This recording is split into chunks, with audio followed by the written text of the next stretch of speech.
राहुल गांधी ने north east की पहचान वाले पटके को नहीं पहना। देश के महामहिम राष्ट्रपति जी ने संविधान लागू करने का दिन और यूरोपियन संघ के अध्यक्ष और उपाध्यक्ष की खुशी में एक डिनर दिया और उसमें देश के सब ताकतवर लोग, सब राजनीतिक लोग, सभी संवैधानिक लोग इकट्ठे हैं। ऐसे में राहुल गांधी जी को फटका पहनाया जाना और उनके द्वारा ना पहनना, और वो भारतीय संस्कृति और असम से संबंधित फटका हो, तो क्या वो ये नहीं चाहते कि देश का ट्रेड बढ़े, जो एफटीए साइन होने वाला वो ना हो? क्या यूरोपियन संघ के उपाध्यक्ष और अध्यक्ष दोनों आए हैं और जिससे देश की हमारी इकोनॉमी बढ़ेगी, क्या वो ये नहीं चाहते? जो विदेशी चीज़ें हमारे यहाँ महंगी मिलती हैं, क्या वो सस्ती हो रही हैं? क्या राहुल गांधी जी नहीं चाहते? जो कार 1 करोड़ की वो 40 लाख में मिलेगी, तो क्या राहुल गांधी जी नहीं चाहते? आसाम और नॉर्थ इंडिया के लोगों का जो पहचान है, उनको ताकत मिले देश की संस्कृति में और विदेशों तक उसका मैसेज जाए, यूरोपियन संघ वाले उसे देखें, क्या वो नहीं चाहते? जब यूरोपियन संघ के उपाध्यक्ष और अध्यक्ष ने वो फटका पहना, तो राहुल गांधी जी क्यों नहीं पहनना चाहते? समझ से बाहर की बात है। माना वो हर प्रदेशों में हार रहे हैं, देश में हार रहे हैं, और वो एनडीए से, बीजेपी से, मोदी जी से चिढ़ते हैं, लेकिन देश से चिढ़ें, देश के लोगों से चिढ़ें, देश में तरक्की हो इससे चिढ़ें, विदेशी लोग आके हमारे देश को ताकतवर बनाएं इससे चिढ़ें, ये समझ से बाहर की बात है। खड़गे को 26 जनवरी के दिन तीसरी पंक्ति में बिठाए जाने पर कांग्रेस ने ऐतराज जताया है, नाराजगी जाहिर की है। देखिए, राहुल गांधी जी कई बार खबर बनाने के चक्कर में रहते हैं।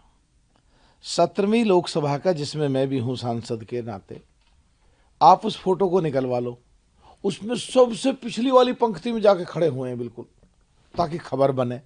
वो अपने आप बैठे पीछे, बैठाए गए हैं पीछे, ये सब्जेक्टिव और डिबेटेबल है।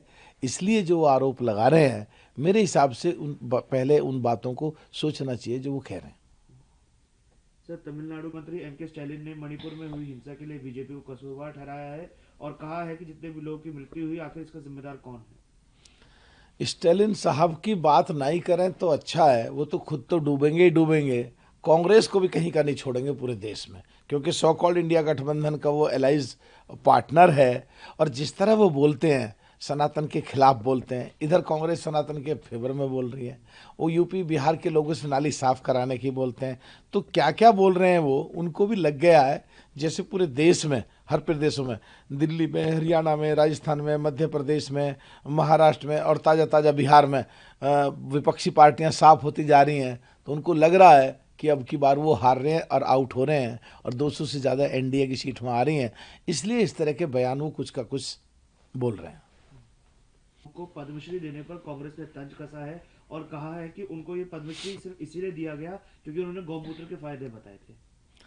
देखिए, ये कांग्रेस और उसकी साथी पार्टियों के नेता क्या बोलते हैं।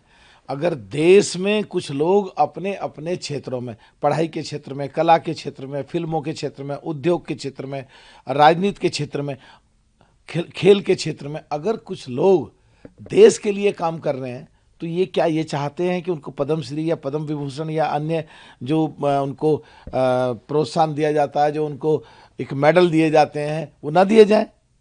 ये मान लिया कि ये हार गए, पर हारते हारते इतना टूट जाएंगे, इतना बिखर जाएंगे, इतना कुछ भी बोलेंगे, कुछ भी बोलते हैं। ये इसका मतलब जिन लोगों ने भी देश के लिए काम करा है, ये नहीं चाहते थे कि वो देश के लिए काम कराए, इससे तो ऐसा ही लगता है।